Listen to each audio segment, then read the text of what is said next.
क्या कहना है ये अब कुछ समझ में नहीं आ रहा है, क्योंकि रात जब सोया हुआ था मैं तो मैंने फ़ोन सुना कि ऐसे ऐसे लड़का जो है ढांक से गिरा है, नाले में गिर गया है और उसको उठाने के लिए कोई नहीं आ रहा है। तो क्योंकि रात को 12 बजे के करीब करीब कोई घटना है। उस वक्त मैं और मेरा बेटा और 2-4 आदमी हम और गए, हमने उसको उठाया तो वो गर्म था। तो हमने आप देखा ना ताब कि चलो इसकी जान बच सकती है अभी घर में, तो हमने उसको उठा करके सीधे एम्बुलेंस को फ़ोन किया और हॉस्पिटल ले आए। हॉस्पिटल के यहाँ डॉक्टर ने उसको मृत घोषित कर दिया। आपका सर जिस तरह से हुआ है, जैसे फ़ोन बता रहे हैं कि फ़ोन कहीं दूर पड़ा था और लड़का कहीं दूर से गिरा है, तो इसमें तो एक आम आदमी भी समझता है कि किसी के भी कारनामा है। अब ये हमने तो देखा किसी को है नहीं, कौन कर गया ये क्या बताए। इस तरह से बता रहे हैं कि फ़ोन 20 मीटर दूर था, तो फ़ोन को वहाँ छोड़ करके आकर के छलांग तो वो नहीं लगाता था, क्योंकि फ़ोन के बिना तो जा नहीं सकता था। ये तो आम बात है। कुमार है, मैं पूर्व में जिला परिषद का सदस्य रहा हूँ क्रिया वार्ड से। आज सुबह मुझे पता चला कि एक युवक जो है हमारे जो ग्राम पंचायत बरौर का चमैरी गांव है, चमेरू के पास, वहाँ पे जो युवक है वो मृतक अवस्था में मिला है। घटना का पूरा पता नहीं था, फ़ोन के माध्यम से हमें पता चला और अभी मैं कुछ देर पहले यहाँ हॉस्पिटल पहुँचा हूँ। तो यहाँ के स्थानीय लोगों ने बताया कि जो सोनू कुमार जो कि चमैरी गांव का निवासी था, उसकी जो है वो मृतक अवस्था में शाम को यहाँ शायद 9-10-11 बजे की बात है ये रात को। तो वो गाड़ी ड्राइविंग करता था और गाड़ी को रोड में छोड़ के उसके बाद घर वापस आ रहा, तो रास्ते में जो वो कहीं पड़ा हुआ मिला है। तो ऐसे में जो उसके शरीर की जो चोटें हैं या जो वहाँ की स्थिति ये लोग बता रहे हैं, तो ये इन लोगों का जो परिजन है, जो माता पिता है, जो गांव वाले, पूरा गांव इस समय साथ में आया है, तो इनका कहना है कि ये वो मर्डर जो वो किया गया है। घटना की जो क्या सच्चाई है वो तो जांच के बाद ही पता चलेगा, लेकिन जो परिस्थितियाँ इस तरह की रही है कि इन्होंने एक सड़क का निर्माण कार्य शुरू किया हुआ था, जिसने शायद सोशल मीडिया के माध्यम से आप सब लोगों ने जो वो देखा है। सड़क का निर्माण कार्य शुरू किया जिसमें पूरा गांव एकजुट होकर जो वो इस सड़क की मांग को लेकर कार्य कर रहा है। पहले उन्होंने कई बार मनाने की कोशिश करी है, जो लोकल वहाँ के लोग थे, परिवार थे। उसके बाद शायद मुझे पता लगा कि RTI वगैरह भी लगी है, तो कोई अवैध ज़मीन का भी इशू सामने आया है। तो ये सारी घटनाएं अगर सब जो को जोड़ के देखा जाए तो हमें ये लग रहा है कि शायद मर्डर है। बाकी जानकारी तो उसके बाद ही पता चलेगी, लेकिन इस तरह से हमारे क्षेत्र में इस तरह की घटनाएं होना अपने आप में शर्मिंदगी वाली बात है और बड़ी शर्म की बात है। हमें खुद शर्मिंदगी महसूस हो रही है। जहां हम लोग टीवी में या कहीं अन्य जगह की खबरें सुनते थे, आज हमारे गांव में इस तरह की घटनाएं हो रही है। मेरा प्रशासन से, पुलिस विभाग से ये विशेषतः विनम्र आग्रह रहेगा कि इस पर कड़ी से कड़ी कार्रवाई की जाए और जो भी दोषी है उस दोषी को जो है कड़ी से कड़ी उसको सजा मिले, कि ताकि भविष्य में इस तरह की कोई घटना जो दोबारा से देखने को ना मिले।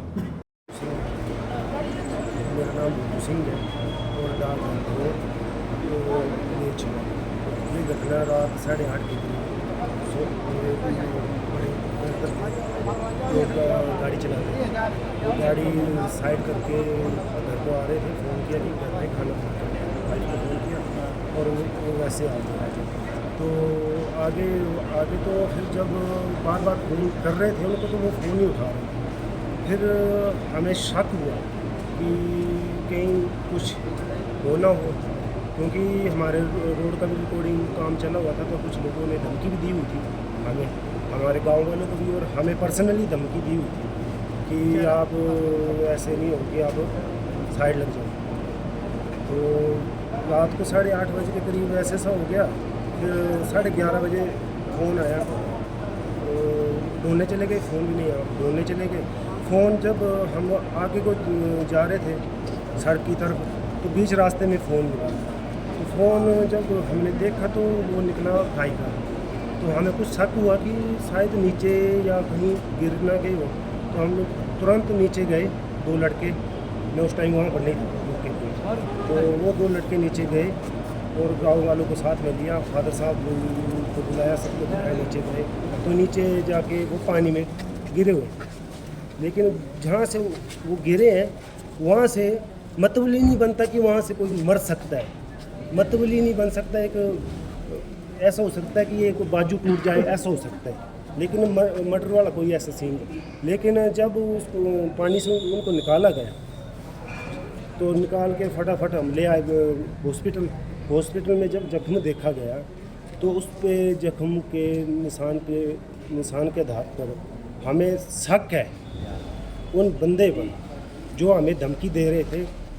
Suresh Kumar son of Balakram, Manjeet Kumar son of Suresh Kumar, Ravi Suresh Kumar और तिलक श्री मोतीराम और अरविंद श्री प्रीतम पुलियूर, ये इन बंदों ने कुछ टाइम पहले 7 दिन से पहले धमकी दे रहे थे कि आपका कुछ करना ही पड़ेगा।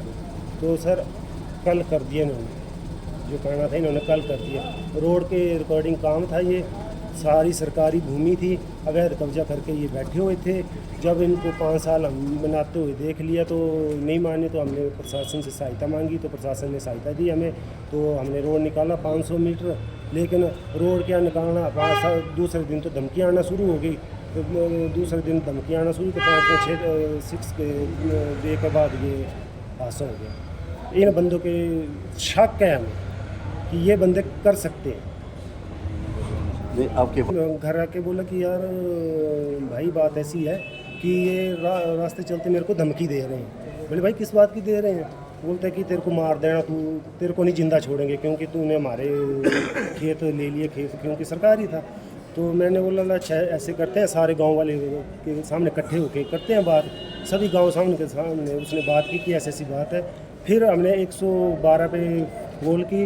2 तारीख को मेरे हिसाब से वो भी लगी हुई है, कंप्लेंट लगी है। उस कंप्लेंट पे कोई कार्रवाई नहीं हुई, ना उन बंदों के ऊपर कार्रवाई हुई। यही है।